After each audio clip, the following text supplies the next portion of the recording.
I have the pleasure of, in this capacity, I get to meet a lot of great people, but then I also know a lot of really interesting and fun people as well. I had the pleasure of being introduced to Harold Charles earlier this year through relationships at the Small Business Administration. And really just, we hit it off immediately. One, because he's a Haitian American, my husband's from Haiti as well.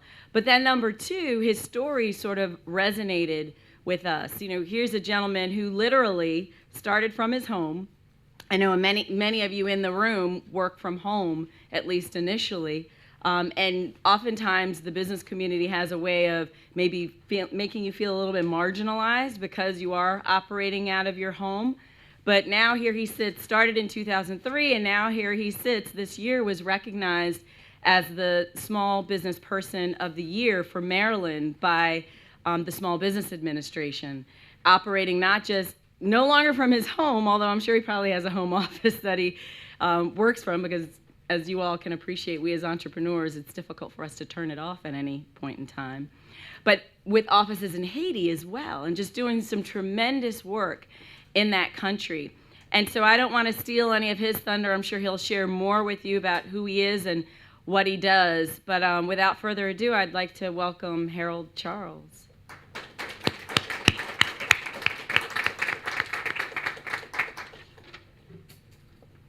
Do you need a place to sit down? Good morning, everyone. I'm Harold Charles. Thank you, Kelly, for the great introduction. I appreciate it very much. As you mentioned, yes, I did start my business back in 2003 from my house, and I like to share the story of my very first contract, where a friend of mine gave me an opportunity to paint 2 bedrooms and a living room at his house in Bethesda, and I charged him $1,200. I found someone to do it for $1,000. I made $200, and I was very happy. And here I am, 11 years later, running a $20 million company. And with offices in Silver Spring, Maryland, Miami, Florida, and 2 offices in Haiti, one in the capital of Port-au-Prince, and the other one in the Cape Haitian. Can you hear me okay? Yes. Okay, good. All right. So I am originally from Haiti.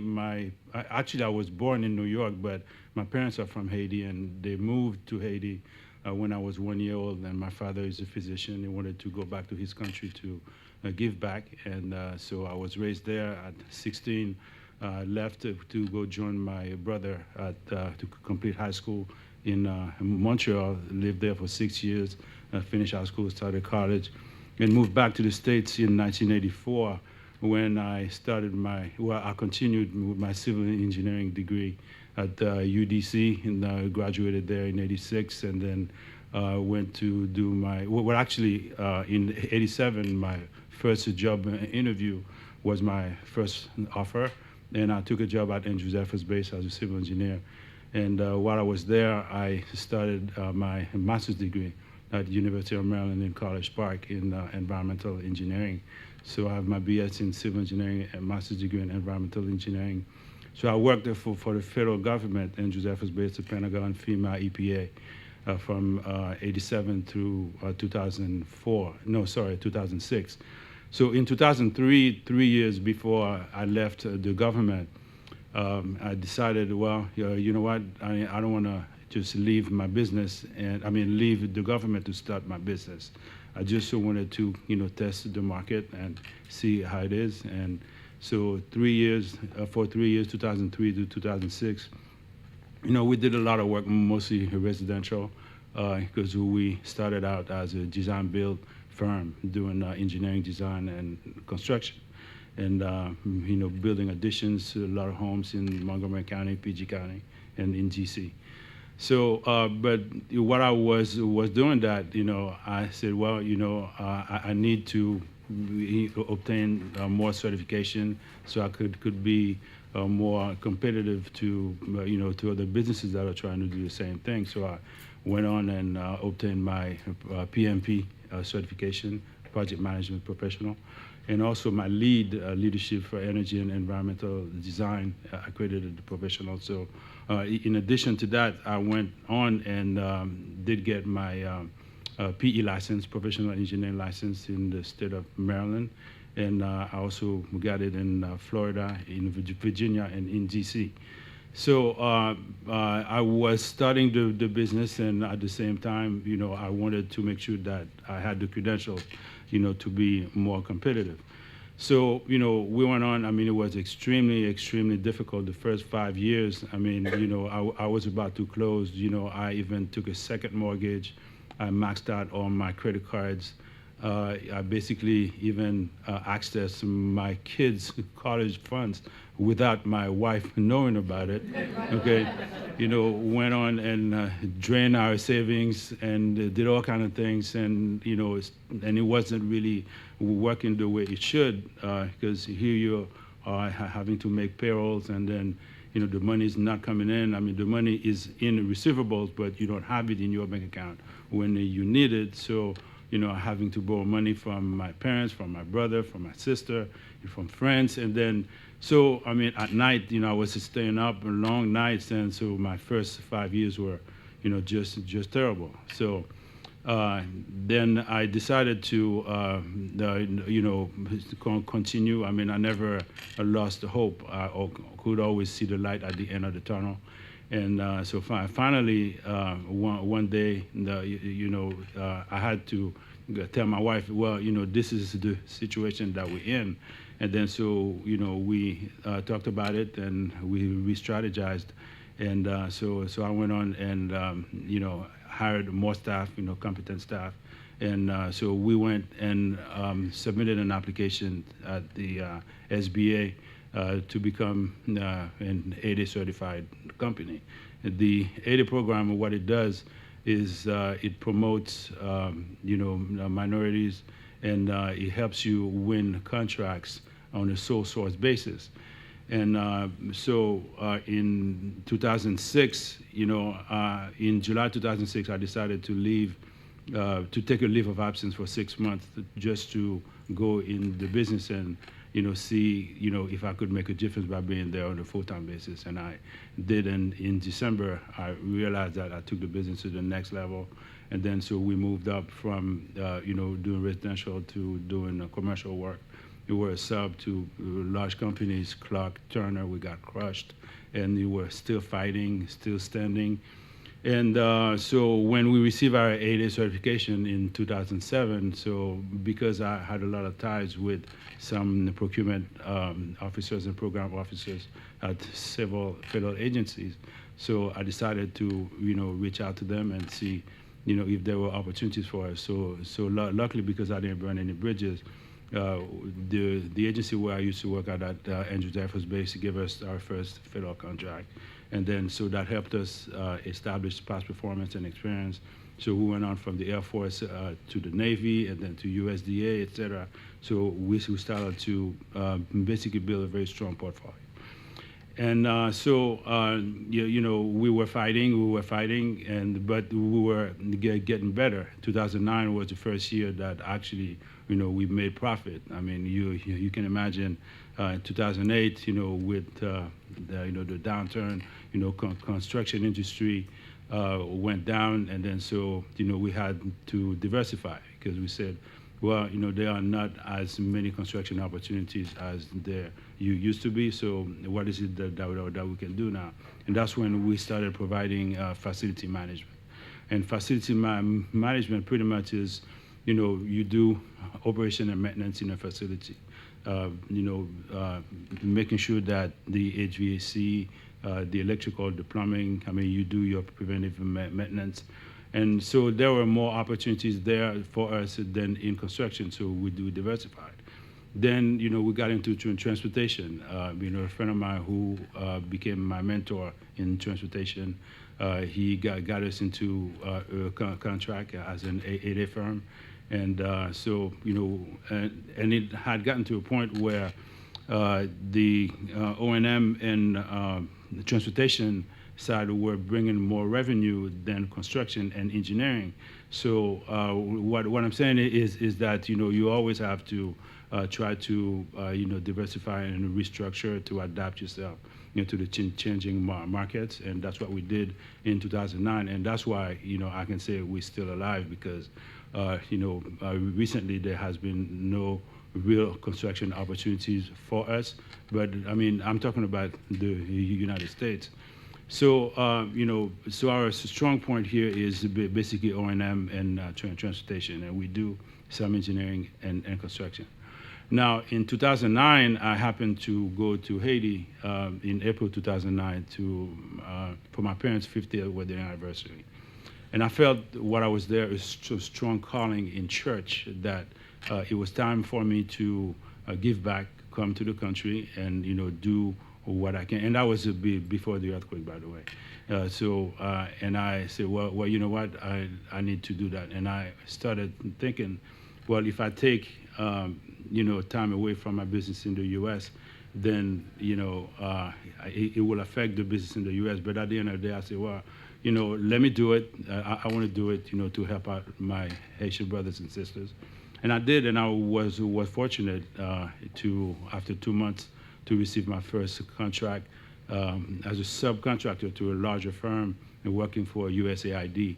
And for 2 years, we've been able to show USAID who we are, what we can do, and at the same time managing the business here in the U.S., having to travel every other week. I mean, I go to Haiti and still now about 25 to 30 times a year. And so what happened is that 2 years later, then the USAID gave us our first chance, our first prime contract in Haiti, and ever since, from April 2011 through now, we must have had over $30 million worth of contracts for USAID in Haiti. And it all, the key to our success is the fact that, not only we were at the right place at the right time, but also when you get a contract, it's not just a matter of getting a contract, but you also have to deliver. So even though we were working in Haiti, we were applying corporate America principles, and we built capacity there. We hired a lot of Haitians. We created over 4,000 jobs between 2009 and now. And so we basically at the point now where we compete with any large business here for opportunities in Haiti. We win large contracts, and it's all about hard work, dedication, perseverance, discipline, good management. It was, I took a lot of risk in going to Haiti, risk with family. I mean, I have two young boys, who are now they're 16 and then 13.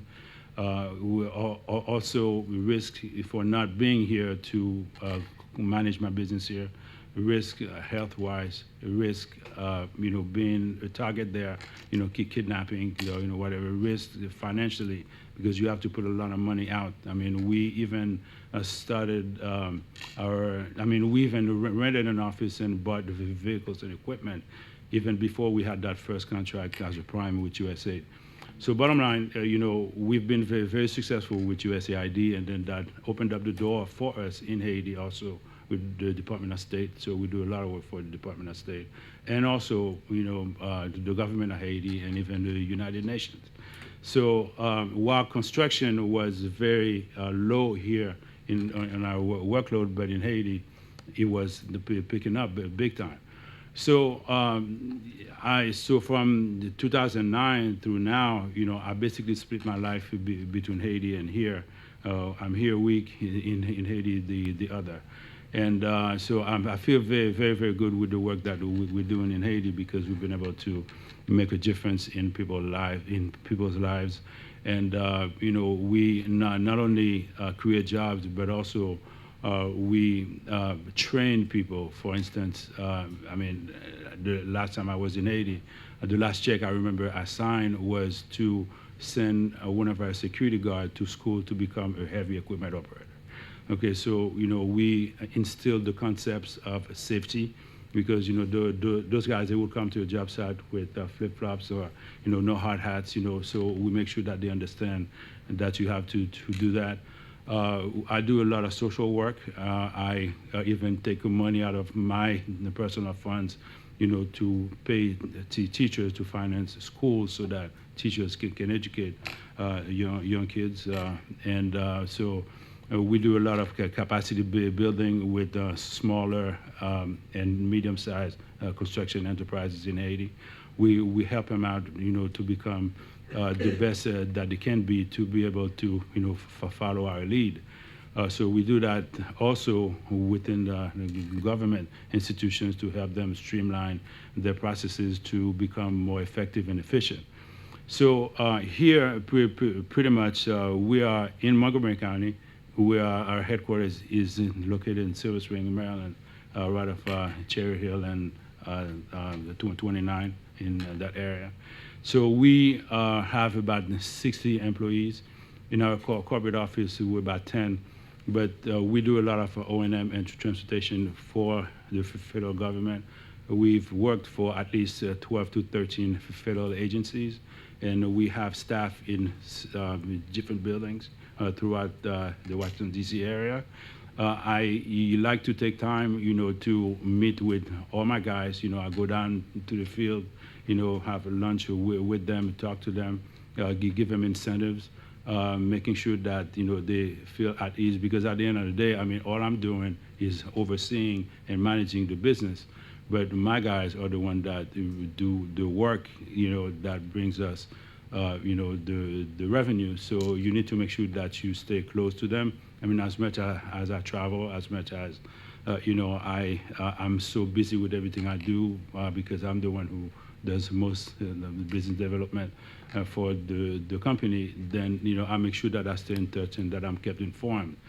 So we've done a lot of work with help the people become better. And I was very, very pleased to and very honored in May to receive an award, as Kelly mentioned, from the Washington area the district's office of the Small Business Administration as the small business person of the year for the state of Maryland. And so that kind of make me feel so proud that in me I want to continue and be the best that I can be. And also in Haiti, after being there for a little bit over 4 years, in December of last year, I received an award also from Digicel, which is the largest telecommunication company in the Caribbean. They gave me the award as the Entrepreneur of the Year for the construction sector countrywide in Haiti. I did get 2 awards from Senator Ben Cardin about 2 months ago. I was very, very, very honored. One was for me as for my entrepreneur and leadership in the state of Maryland, as well as for my company for having been out there and doing good things in the state of Maryland. So all those awards, they really make me feel good. I feel like I want to continue, and I was just having a little talk with Jerome about 20 minutes ago, and I tell him that, when you are in a position that you feel professionally that you've accomplished, so much, it makes you feel proud, but also it gives you more incentive to better yourself.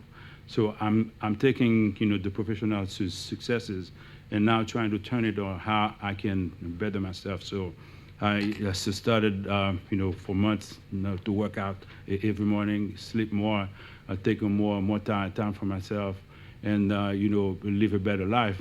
And also I went back to school. I went back and I received a grant from Babson College, which is in Boston, and according to Money Magazine, Babson College is the #1 business school in the country. And so I'm enrolled in an executive leadership program. I'm part of 90 CEOs around the country, that do that.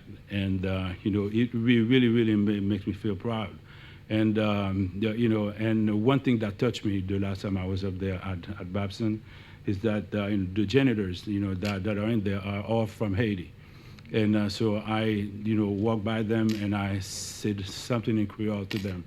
And, they all were so shocked because I don't think they've ever seen a Haitian there, and it really touched my heart.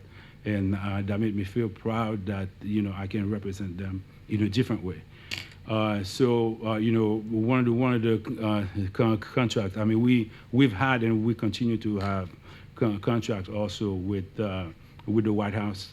We do facilities management at some offices. I mean, some buildings that are connected to the White House.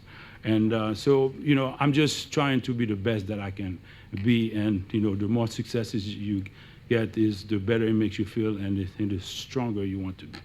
So my sons, who both are going to school in Montgomery County.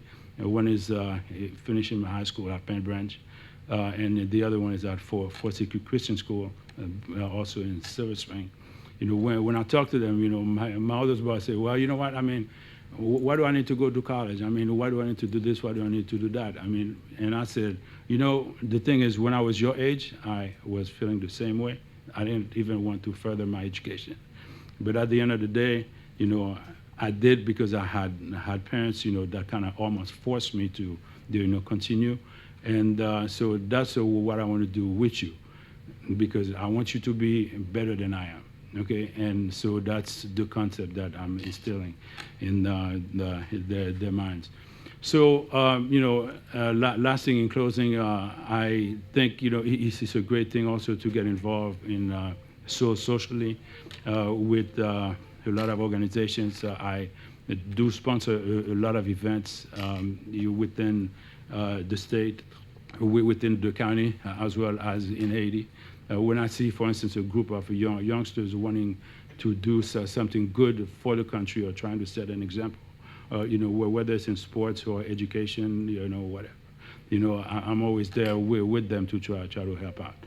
So pretty much I shared my, my life story with you. I realize that I have 20 minutes. I'm not keeping track of the time, but, I could go on and on and on, but, maybe I should stop now, and I'll be happy to take your questions. Yes, sir. Since you're so entrenched in the small business community here in Montgomery County and obviously in other communities in Florida and even in your home country, can you give the group a sense of where you see small businesses, how they're thriving or not thriving in this area?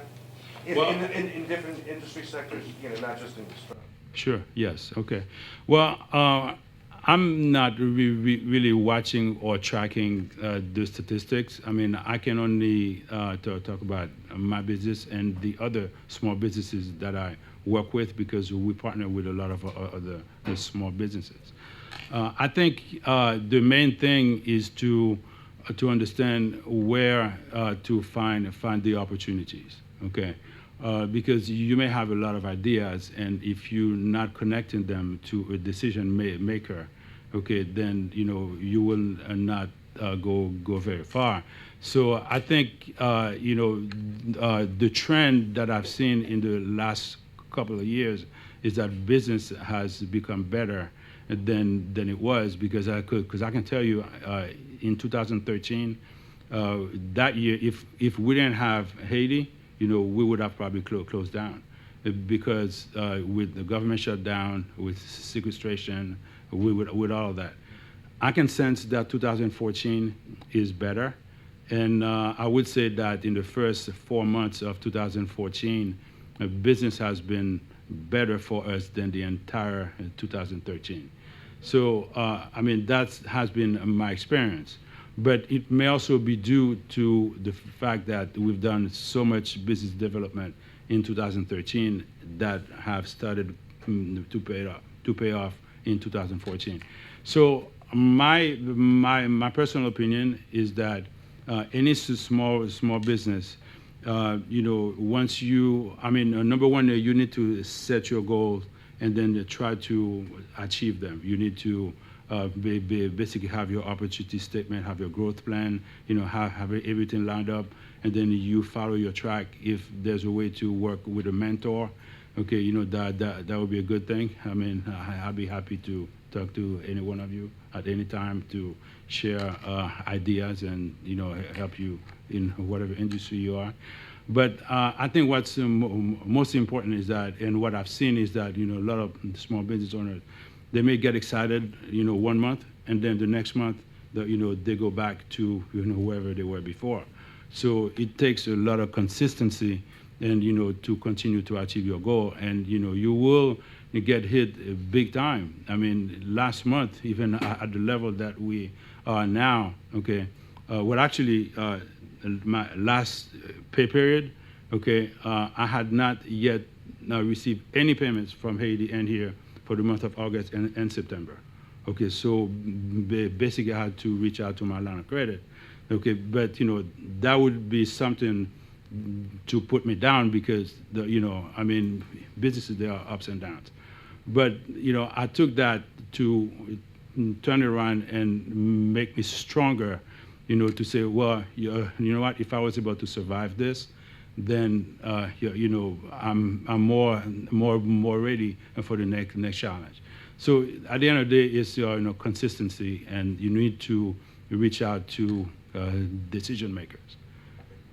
Thank you. You're obviously doing very well in the U.S. and Haiti.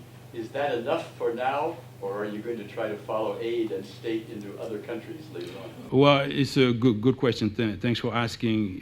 We are part of a consortium that received a recent contract with USAID worldwide to provide capacity building. And our role there is to help out on the infrastructure side. So that is going to give us a chance, to expand. But there, under this contract, we'll be working under the prime. So I think we have a better chance to succeed in other countries because the prime would basically take the lead. But if we were, to venture ourselves as, CEEPCO going out and do things, I don't think that I would, go worldwide. I would probably start, with probably the Dominican Republic, which is next door to Haiti, or maybe stay within the Caribbean. I mean, my philosophy is that I want to crawl before I walk, and I want to chew before I swallow. So I need to make sure that I'm ready for it, that I'm not going out and trying to grab all opportunities. And I feel because getting contracts is a good thing, but if you have too many contracts and you can't deliver, that can take you down any day, anytime. Yes, sir. We've talked about this before, and my question is, how do you perceive and how do you engage in partnerships with the community and nonprofit? Because as a small business owner, you have employees, you're impacting households. How do you see that collaboration with nonprofit? Because I know there are several people in here that are working in nonprofit or socially conscious organizations. So just like to get your perspective on that. Sure. Well, my approach with the nonprofit organization is that, okay, I mean, yes, I want to collaborate, I want to partner, I want to help, but depending on what the cost is, and I may say to you, okay, well, I will do X, Y, Z for you, but I will do it at cost. I will only charge you what I'm paying my employees, or I may say, okay, I can work for you pro bono for maybe 3 weeks. And then not even charge. I mean, we're doing that, doing that a lot in Haiti. There are a lot of NGOs and nonprofit organizations that are in Haiti. For instance, there's a music school that is being built in Jacmel in Haiti, and so we are helping that organization with design and construction management at no fee, okay, pro bono. What I like to do is basically I like to help out in a way that I can teach you something that you can use for yourself to grow. You see, it's just like, down in Haiti, for instance. There's a lot of aid coming in, But giving someone a plate of food is gonna take care of that person for that moment. But if you help the person, if you show them how to basically, make a living to buy your own food, then you would become more sustainable. For instance, the 5,000 jobs that I know we created in Haiti, in fact, through our subcontractors in the last 4 years. In Haiti, each head of household is responsible for a family of 7 or 10. So that gives you an idea of how many mouths that we fed in. But we don't stop there. I mean, just giving them the work. Because at the end of the day, the contract will end, and then they'll have no job. But if you train them, to be better, then they could stand on their own and be more competitive in the future. So, but in terms of a nonprofit, if I personally don't have the time to help out, I'll be willing to have a member of my company be in touch and basically do what I think should be done, even if I'm not the one personally to help out. Thank you. Last question? Your story really speaks to us and is very inspirational. We're also in the construction management and engineering industry. My question for you is, how did you transition from residential market to commercial? Well, residential market, I was having a lot of issues with homeowners in different ways because when it was time to pay, then it was always an issue. If there was more work to be done outside of the contract, that would be interpreted as change orders or modifications. They would not succeed the same way, and so I was getting very, very frustrated. So I said, well, I mean, I have the federal government background. I know how it is on the other side of the fence. So I've monitored and supervised other contractors, and so I need to put those at work and make them work for me. So that's how we kind of transition, and the 8A certification, helped us out, to be more focused to go after federal opportunities. And then, residential was good, but at the end of the day, when you look at your books, then people are always trying to bargain, or people, checks is not ready on time, and it's affecting your bottom line.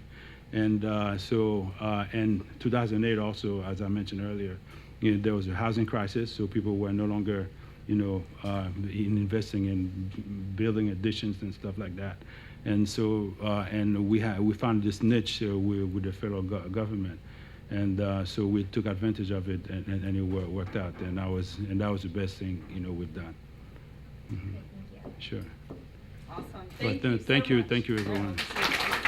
Yeah, thank you, Kelly. Thank you.